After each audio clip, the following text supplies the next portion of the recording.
running. To discuss the fortunes of the continent's car makers, we're joined by Stephen Pope from Cantor Fitzgerald Europe. Hi, Stephen. Now, you're not surprised that Koenigsegg has ended acquisition talks. Why not? I think it was a ludicrous proposition in the very beginning. We know that it was June this idea sprang to life, that Koenigsegg would come in and be the white knight. But you had to look at it and say, here's a car company that sells around 18 units a year. All right, they cost $1 million each, fine motor cars. But you thought, what are they going to bring to the table and teach a volume car manufacturer? Nothing. This was just a blatant attempt by the Swedish government to protect Swedish jobs. What next for Saab? Will GM just shut it or not? Well, you can run out a number of choices that GM now face. The first thing they should not do is say we're going to keep it, because that would be a ludicrous route to follow.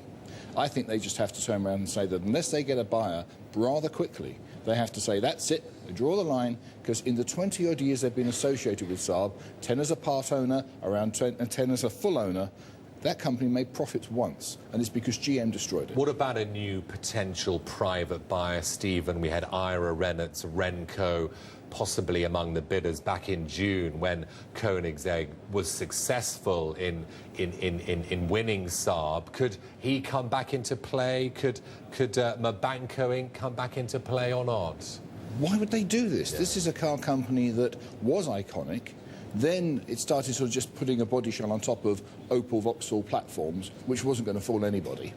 So you've got to try and say, to actually put the money into the R&D to create credible companies that's going to put Saab where it used to be, i.e. chasing BMW 5 Series and Mercedes E-Class, it's going to cost an absolute fortune. And when are they going to make an economic return? Somewhere way out in the distance, if ever. So no, just let this go. Sad as it is, that's goodbye to Saab. And the government lets it go as well. I mean, that doesn't look good for the Swedish government, does it? Well, no, but I think this is the folly, isn't it? When governments start trying to pick winners and dictate how they're going to preserve jobs. Government should stay out of auto industry in this extent. What about Beijing Auto? It agreed in September to take a minority stake in the investment team set up to take over Saab. Where does that leave Beijing Auto now?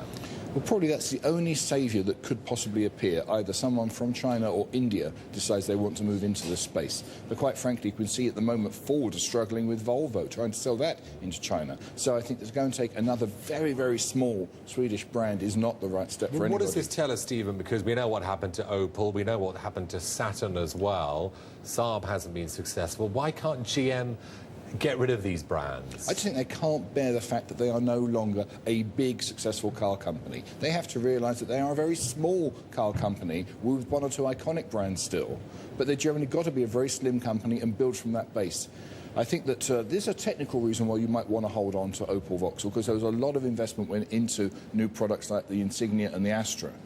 However, Saab, apart from the 9.5, which has been trumpeted, and yet is sort of still way down the line and when it would be delivered, hasn't really sort of generated enough volume. And you look at the discounts they've given, you've actually had UK retailers of Saab running out of stock because there's nothing to give the customers. Quick comment on Porsche, Stephen, 30 seconds, results coming out shortly.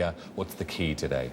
Well, I think you'll probably expect it's been a tough year for them because all car companies had a tough old time. And, of course, Porsche wouldn't have benefited for the car scrappage scheme. But I think you're going to see that they have still been the most profitable car company of all. Small, but very, very good. So it's going to be a marriage made in heaven when they get with Volkswagen. And VW executives will be up there today, weren't they, for the first time? How's that going to feel?